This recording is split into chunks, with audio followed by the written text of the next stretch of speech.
Hello mga loves! Welcome back to Drama Queens video. Maraming salamat sa inyong panunood. Ito na nga po ang update part 2 sa aking opera. So gusto ko kayong manghula na lang kung ano po bang nangyari sa akin. So ayan na po, yan yung paghahanda natin, no? Ayan, naggagaw na tayo at ito yung mga binigay sa atin sa St. Luke's. Bakit dito pala ako nagpa-hospital? Well, kailangan ko po dito magpa-ospital dahil nga po yung service nila ay ang ating kailangan para wala pong aberya. At ang namili po ng aking ospital ay ang aking asawang apam kasi dito ako nanganak sa St. Luke's kaya gusto niya dito din ako magpa-opera dahil alam niya na magandang ospital ito sa Pilipinas. Ayaw niya akong manganak sa mga cheap hospital or mga murahing hospital dahil natatakot siya kasi namatay po yung isa kong kamag-anak dahil po doon. So, natakot siya, kaya gusto niya akong operahan din kung saan ako nanganak na maganda yung ospital. At garantisadong mabilis kang gumaling dahil nga sa mga high technology na gamit nila dito. So, ito na po may kasamang mga toothpaste, suklay, ayan, mga ganyan-ganyan. So, ganyan po ang meron sa St. Luke's. At ito na nga, i-ready ko na nga po yung aking sarili dahil malaking operasyon po ang gagawin. So, the update of that is soon malalaman po ninyo. So, ayan na po ang aking operation. Nakalagay dyan. Kung gusto nyo malaman, basahin nyo maigi. Ayan. At ayan na po ang ating swero na dinadala natin pag umiihi, pag naliligo. Joke. Naligo na ako niyan. Muna, bago ako nilagyan ng swero. And then, bakit may swero? Dahil operahan na po ako later. So, ayan po muna para hindi na po tayo kumain dahil nag-ano po tayo fasting bago ang operasyon sa ating organs. So, ayan. At hindi po madali dahil wala po akong pamilya dyan. So, I have my closest friend around. Thank you so much for your time and loving me unconditionally. Dahil hindi po madali magbantay sa ospital. At ayan na po yung unang pagkain after kong naoperahan. This video ay naoperahan na po ako. So, tinapay na walang palaman at saka itlog yung kulay yellow and then papaya. Para tayo ay makadumi agad. So, kita po ninyo yan. And then, grabe po talaga ang pagkain dito sa St. Luke's kasi I am on my diet period. After ka maoperahan, ida-diet ka nila. Ayan. At yan na nga lang ang kakainin mo. So, nag-lose ako ng 3 kilos already. Ayan. Tapos, tinurok na lahat ng tinurok sa akin, mga gamot after ng operahan. Ayan, dahil po ako ay di-discharge na. And then, ito na po tayo sa bahay. Pilit ko maging normal. Ayaw ko maging abnormal at uupo-upo at ihiga-higa ng 1 buwan. Dahil para sa akin, ito ay simpleng tahi lamang at opera.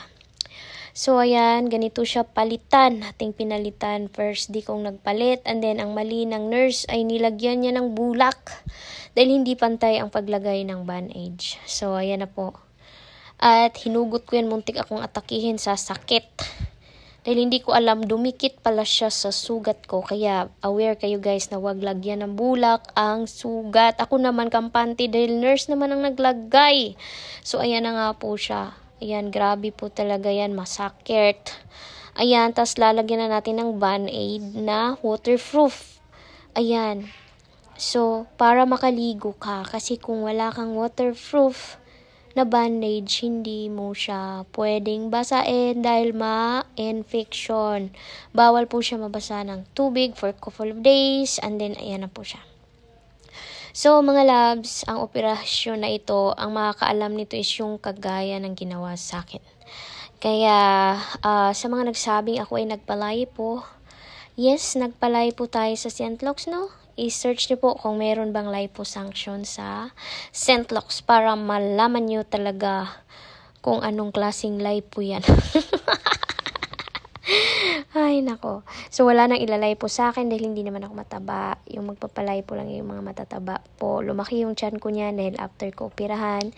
Nilagyan po nila ng hangin ang loob ng tiyan ko para po ito ay magkaroon ng space sa loob para matanggal po nila yung dapat tanggalin na organs.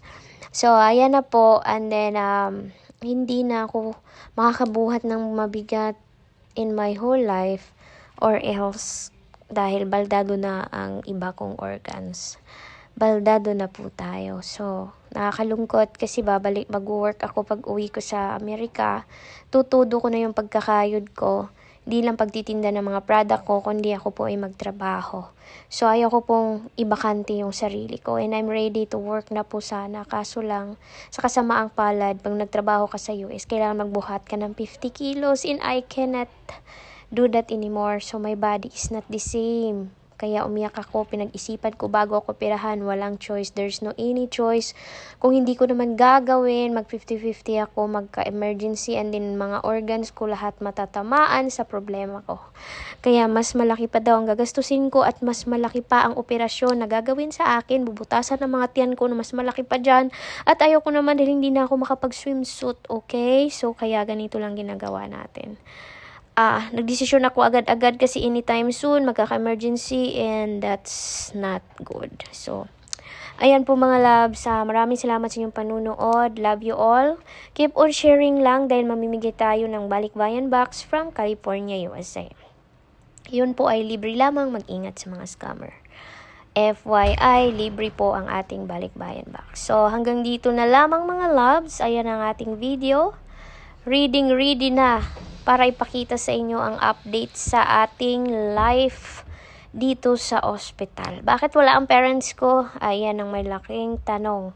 One day, I'm gonna reveal the truth, but not now. Only a little bit. Pero, it's very private naman sana, kaso lang nangyari pa sa public. Kaya, whatever. Di na mahalaga yun. Importante tayo ay buhay at nakasurvive. I'm always alone in my whole life, so hindi na ito bago pa sa buhay ko. Kasi, I'm alone. Opo. So, nagipaglaban sa life. Ngayon, ito naman tayo. So, be strong mga mami. Ayan, maraming salamat po. Ayan na po tayo. Unti-unti na pong liliit ang ating tiyan dahil nga po yan sa pinalaki nila. Maraming salamat po. God bless. Thank you for watching.